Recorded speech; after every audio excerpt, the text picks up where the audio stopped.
Okay, thank you very much.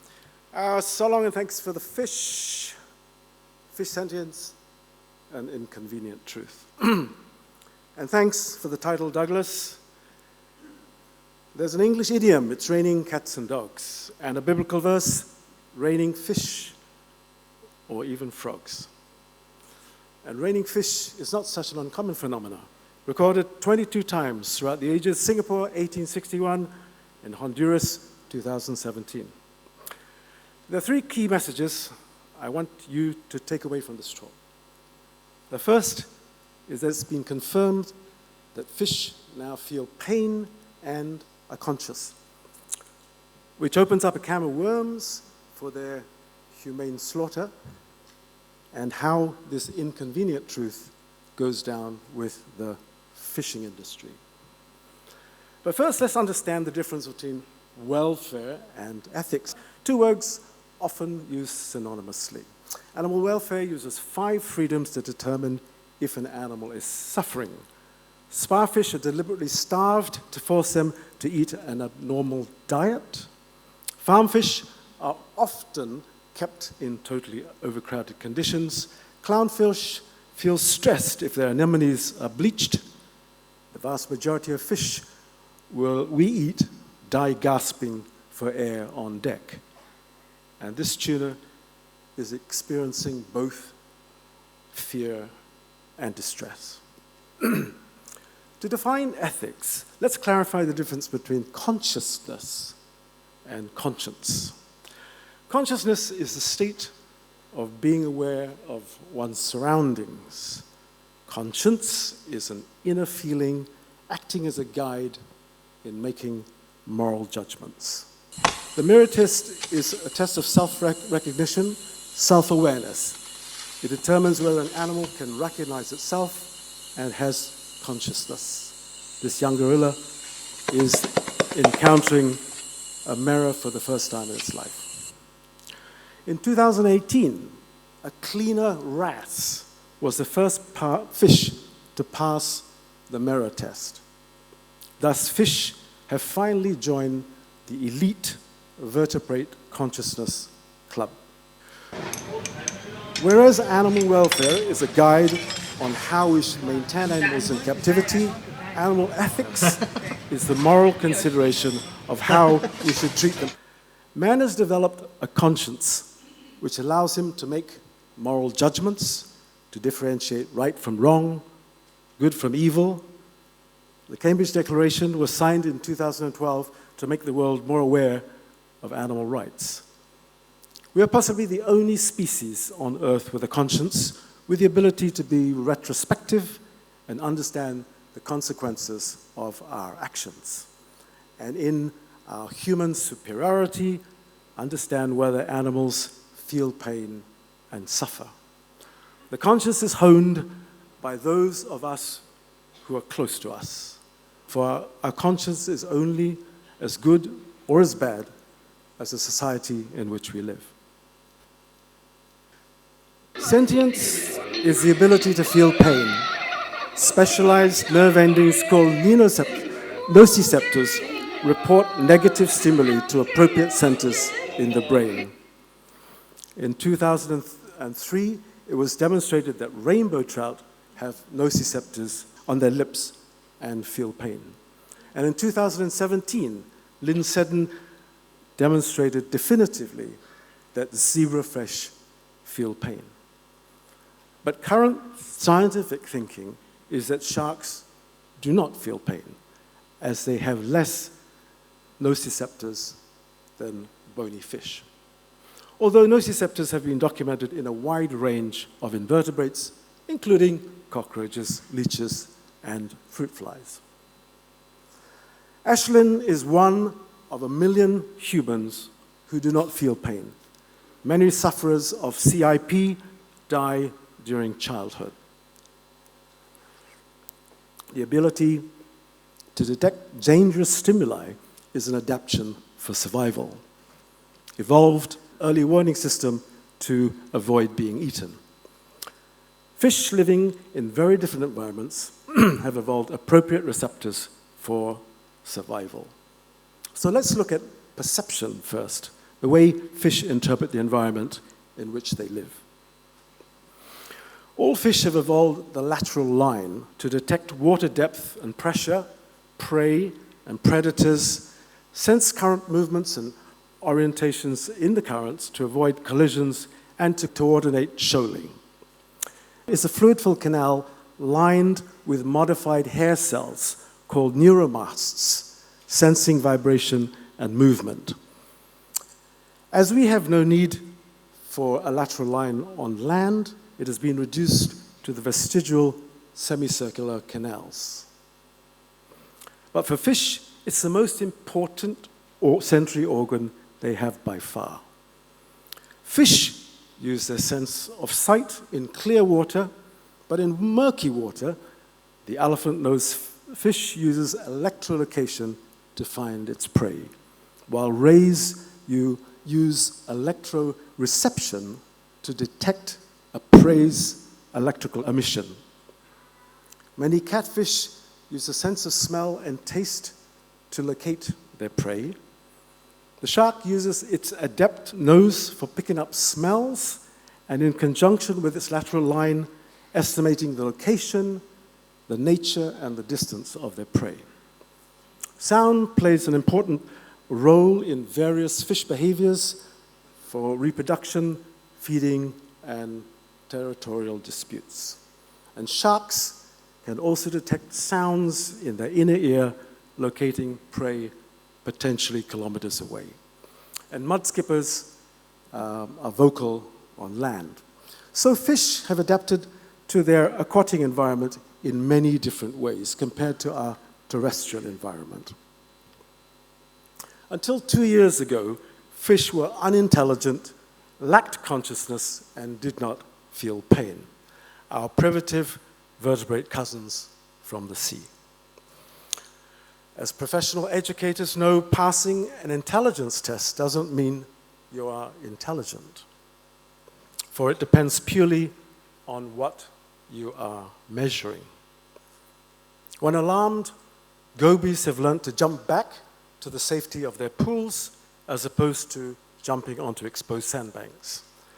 The cleaner wrasse recognizes a large number of regular clients, and if it accidentally bites a client, has learned to chase it and reconciliate it with a back rub. The tuskfish has learned to repeatedly hit a clam against a rock to break the shell. Moray eels and octopuses have learnt to hunt with groupers, flushing out fish from the corals and then scaring them onto the reef. Clownfish have demonstrated social intelligence by working together to move a coconut shell to create a nest, close to the protection of their anemone home.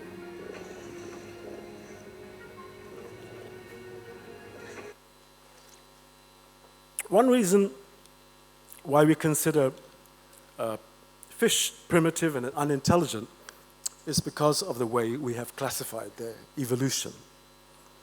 There are 50,000 living vertebrates, of which 50% are fish. In this phylogenetic tree, the evolution of vertebrates follows a linear progression, and we incorrectly assume that intelligence ascends with each evolutionary stage. Fish can be classified into 4 broad groups: jawless fish, cartilaginous, sharks and rays, lobe-finned fish, and ray-finned fish. Fish are only primitive in the sense they have been around on Earth for the last 500 million years. 400 million years ago, fish separated into 2 broad divisions, like this cartilaginous filled shark and this lobed-fin coelacanth. But the vast majority of fish species on the planet are the ray-finned fish, arriving 50 million years ago, with the greatest diversity only 15 million years ago. The lobed-finned fish were the ancestors of the tetrapods that emerged from the sea onto land, creating the age of the amphibians. But why am I telling you all this? Because mammals evolved 220 million years ago. And man evolved 15 million years ago, at the same time as most of the ray-finned fish evolved. Thus, most of the living fish on Earth are no more primitive than we. The number of fish listed in CITES Appendix 1 is substantially less than other vertebrates. There being many species of mammals and birds, some reptiles and amphibians, but only 16 species of fish, which include the coelacanth, sturgeon, sawfish, and the giant catfish. The Patagonian toothfish and the southern Atlantic blue tuna are both overfished but not listed on Appendix 1. Yet efforts to protect them through CITES have failed, mainly due to their economic significance. The biomass of the Atlantic cod fell to just 1% in 1993 due to powerful trawlers equipped with advanced navigation systems which systematically fished them out from the bottom of the sea. Fortunately, the cods are prolific breeders, but why wasn't the cod listed on CITES in the 1990s when that happened? The consumption of shark's fin in mainland China has dropped considerably through mainly campaigns by Wild Aid. Of the 440 species of sharks, none are listed on Appendix 1, and only 11 are listed on Appendix 2. We eat a staggering 3.8 trillion land and aquatic animals each year, comprising 55 billion land animals, the same amount of farmed aquatic animals, and 3.7 trillion wild-caught fish. That translates to 515 million tons of meat and fish per year. That's about the same amount consumed by all the spiders in the world annually. To help you get a handle on the figures, the annual global sardine catch is 2.6 million tons. That translates into 26 billion sardines. Yet, for every 100 million tons of fish caught, about 10 million tons are thrown back, simply because they're the wrong species or the wrong size. Is there something wrong here? We hunt fish in the oceans, rivers, and lakes, and farm fish in marine and freshwater environments. The world captures 80 million tons of marine fish each year. China catches 15 million. The most marine capture are pelagic shoaling fish. Annually, 10.5 million tons of freshwater fish are caught. The most harvested fish are tilapia, catfish, carp, snakehead, and perch. China is by far the largest producer of freshwater fish, with 50 million tons per year, primarily carp. Companies in Japan are now farming bluefin tuna, bred from eggs and exported overseas.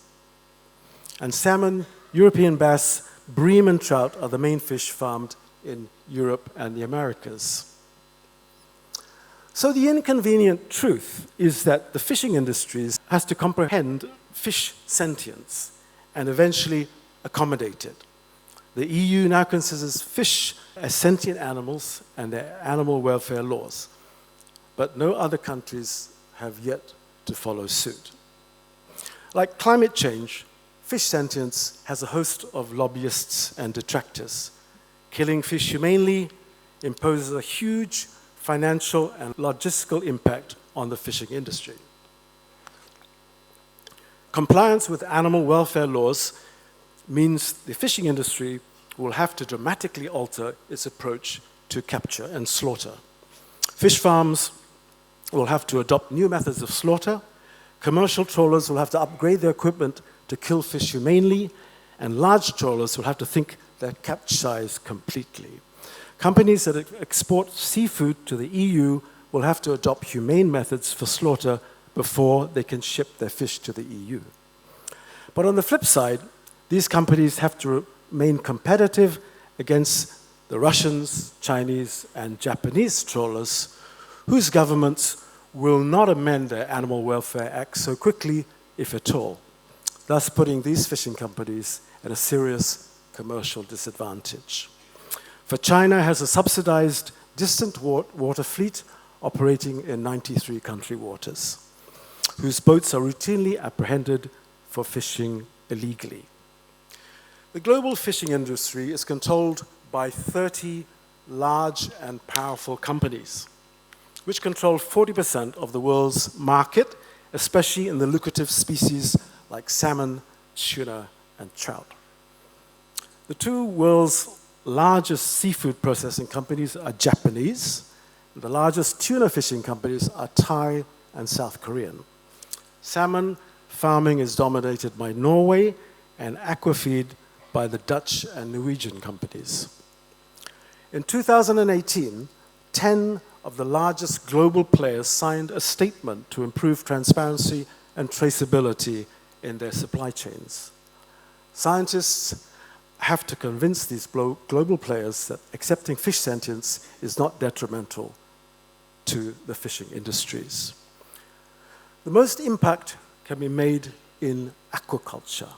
Providing appropriate conditions will help to maintain welfare. Handling of fish can be made less stressful, addressing heavy infestations of sea lice in fish farms by hydrolysing, which uses powerful seawater under pressure to dislodge the lice, or biological control with commercially bred wrasse and lumpfish, though huge numbers of cleaner fish are required. Fish can be anesthetized by knocking on the head or electrical stunning. The ice slurry method certainly does not kill fish immediately, but is used often. In Asia, live fish are often slaughtered at the marketplace upon purchase, and a carp can be kept alive in a Czech bathtub for Christmas dinner. In the past 2 years, bony fish have moved up from being second-rate vertebrates to now being first-rate sentient and conscious beings. But not sharks. Apparently, they don't feel pain as we perceive it. I think that's total rubbish. And I think we should be focusing on measuring suffering taken from the neuromasts in the lateral line rather than the nociceptors, which the sharks don't possess. For if you had a lateral line, wouldn't that be the logical thing to measure?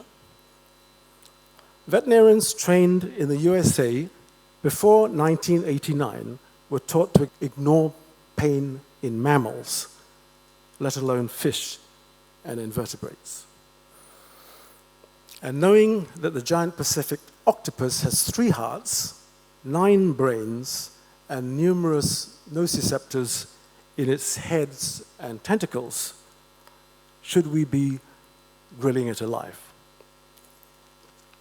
And isn't life like a box of chocolates? You never know what you're going to get. But frankly, as Muti pointed out, who hasn't done this or has a problem doing it? But we know that many invertebrates have nociceptors. Cockroaches do. The Robo-Roach kit, which you can purchase over the internet, allows you to remotely control a cockroach. But some surgery is required. Are they sentient? Is it ethical? So where do we draw the line? Hemingway's classic book, The Old Man and the Sea, is a story about an aging fisherman's 84-day chase and battle to catch a huge marlin. Then, failing to salvage it from being eaten by sharks, is left with only a skeleton when he lands it. But it's a book about mutual respect. And this talk is basically about mutual respect. Siberian tigers are 4 meters in length and weigh 320 kilos. And the Atlantic blue marlin reaches a length of 5 meters and weighs 820 kilos. So it's really about mutual respect for the land and the sea, an aspect of our conscience that we need to acquire, at least in our lifetimes. Thank you very much.